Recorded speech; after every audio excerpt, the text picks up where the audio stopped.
นะครับแค่รับอ่ะไปรับบ้านเดี๋ยวไปดูน้ำตกครับเดี๋ยวพาไปดูน้ำตกขุนกร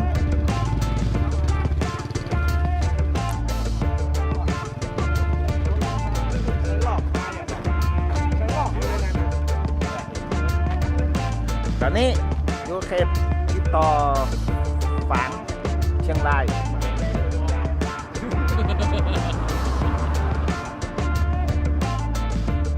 แม่บอก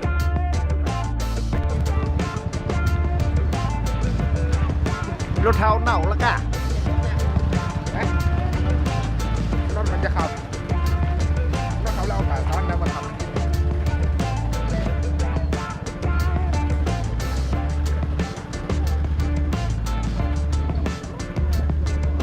ห้องน้ำปุ่นห้องน้ำนะ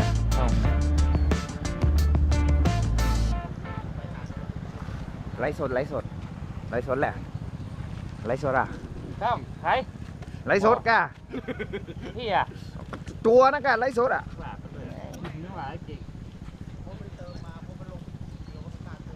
อันนี้ถึงไหนแล้วครับถามสัมพันธ์หน่อยนี่งานพวกของงานแยกประเด็นหัวฝายนะครับหัวฝายเชียงไฮ้เนาะครับเชียงไฮ้ครับไม่สวยนะครับตอนนี้ยังมาถึงเกิงตังเลยนะครับเกิงตังแล้วกะเดี๋ยวไปน้ำโต๊ะขุนกรแล้วกะสัมภาษณ์เลดี้มาเอามาขี่รถวิบากมาขี่ตังเรียบอันนี้โดนเขมากอะครับหรือว่าแห่งใดโอเคมาแบบใหม่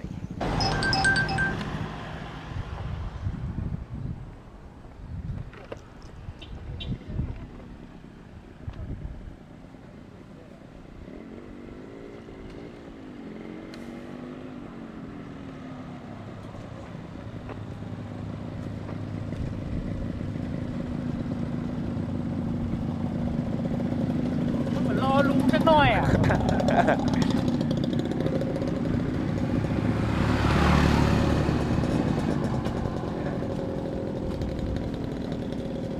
เอา PCX อะ PCX อยู่ไหน PCX มาด้วยฮะโอ้แน่กะเอาลันอินอ่ะเนาะต้องเลี้ยวเลยรถใหม่ในเลี้ยวเลยรถเร็วล็อกมันเร่งมาเลยรถใหม่อ่ะรถใหม่นี่สบายรถคนเท่าก็ปล่อยยังรู้ไหมน็อตว่ะน็อตเบอร์10โอ้ขอเฮือนไปเช็ครู้หนึ่งเช็คอ่ะน่าจะมีน็อตนะแล้วรถโดนมาต่างอะไรเกี่ยวโอ้เกี่ยวข้องว่าช่างหนึ่งนี่นะรถมันอยู่รถทะลุไหนไปหรอ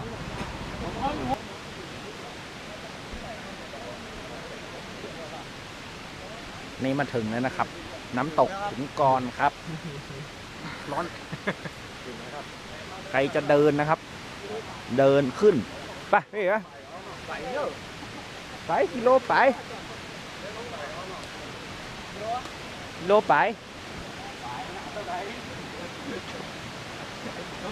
มาถึงต้องไปนะต้องไปดู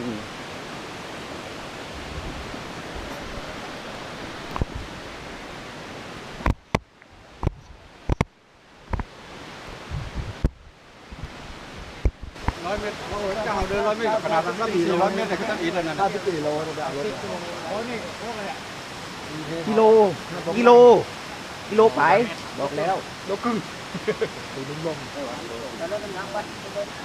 ไปเลยเดินไปเลย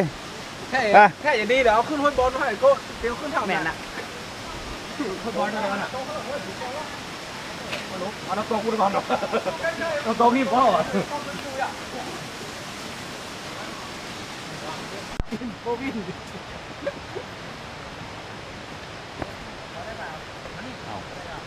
เลิกวิ่งแล้วเหนื่อยแล้วไปนี่มาถึงแล้วน้ำตกขุนกร1,400 เมตรนะครับยังครับยังไปขึ้นลิงฮันเตี้ยนี่ลิงยังอยู่ลิงเนี่ยเด็กก็งอกเก่งแงก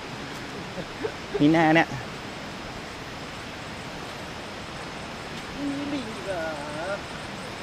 ที่แน่ก็ต้องกินข้าวนึ่งกันเนี่ย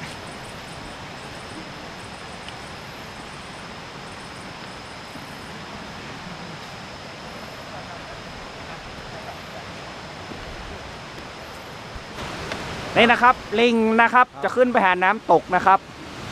800 เมตรนะครับ นี่บอกว่าร้อนมากเลย ร้อน อ้วนขอพักก่อนเหงื่อเต็ม อ้วนบอกว่าร้อนมากครับ ตอนนี้นะครับ ก็เข้าก็นี่เดินตาเดินลงเลย ช่างหน่วยอ่ะช่างหน่วยหายเลยอ่ะ ที่นี่นะครับลูกไม่เหมือนคนตาลเลย เดินลง กำลังครึ่งทางนะครับ ถ้าเดินแล้วอ้อม ช่างหน่วยมายัง นับวันรถหนีแกแม่เสื้อ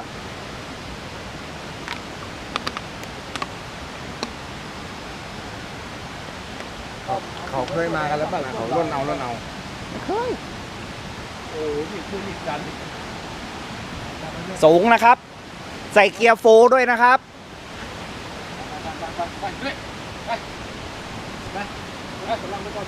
ไปบอกเลยว่าเหนื่อยครับ หอบแดกครับ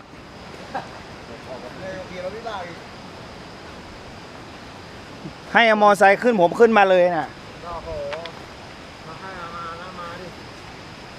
แอนดูโลเลยช่วยแล้วอย่าดมนะอ่ะพี่วุฒิดมยาแล้วครับ ตอนนี้ครับ นี่จะพกมาด้วยเนี่ย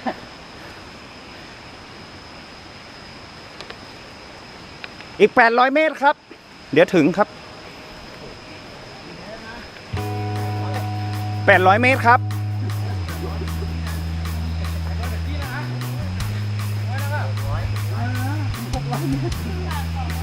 600 เมตรครับ เดี๋ยวถึงครับ เดี๋ยวถึง นี่เรามาถึงแล้วครับ จากเดินทางมากิโลครึ่งนะครับเรามาดูความงามของน้ำตกขุนกรนะครับดูนะครับนี่ครับบรรยากาศน้ำตกขุนกรบอกเลยว่าสวยมากๆช่วงปลายฝนต้นหนาวนะครับจะสวยครับ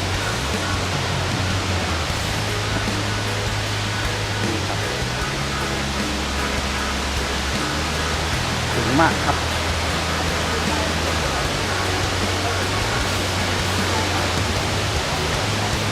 เดี๋ยวเราจะลงไปดูนะครับ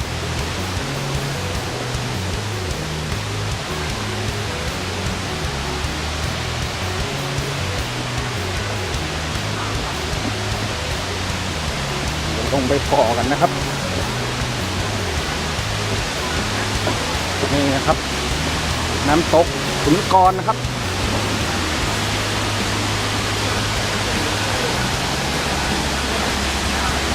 ใส่บ่มาบอกเยอะนะครับ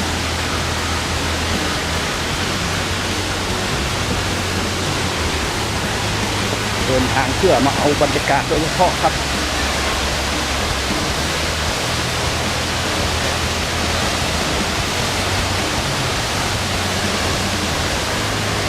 น้ำจะเยอะหน่อยปลายฝนต้นหนาวนะครับ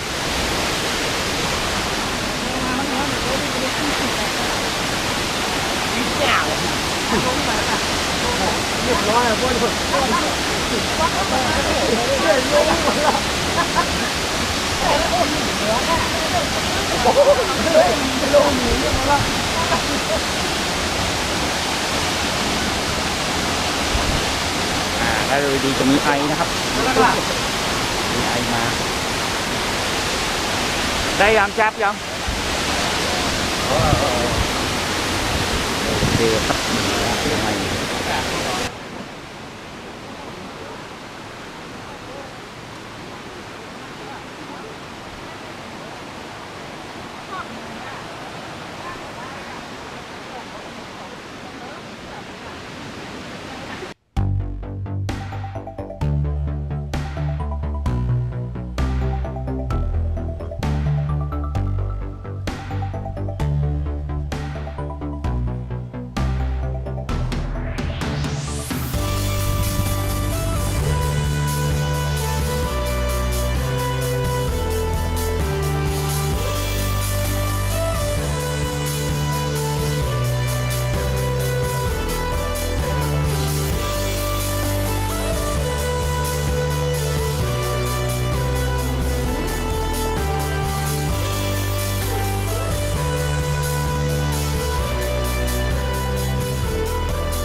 เอาแล้ว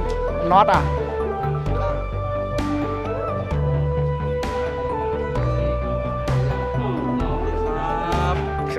เจ็บแอวแล้วครับ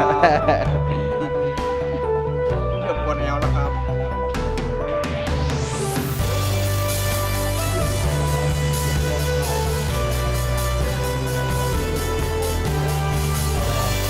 ผม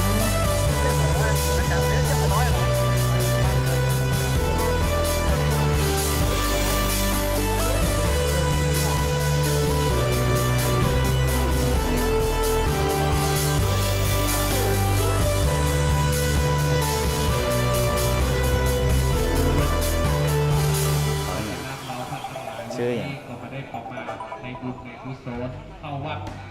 ไหว้พระฟังธรรมเนาะ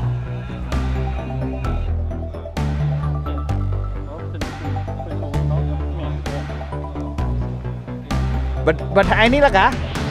บัดท้ายเป็นหมูแล้วกะจบคลิปอ่ะ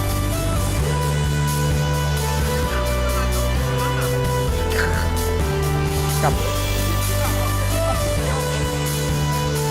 เอาชื่อออมสินล่ะฮัลโหลหาต้นงามชื่อออมสินเนาะเด็กดี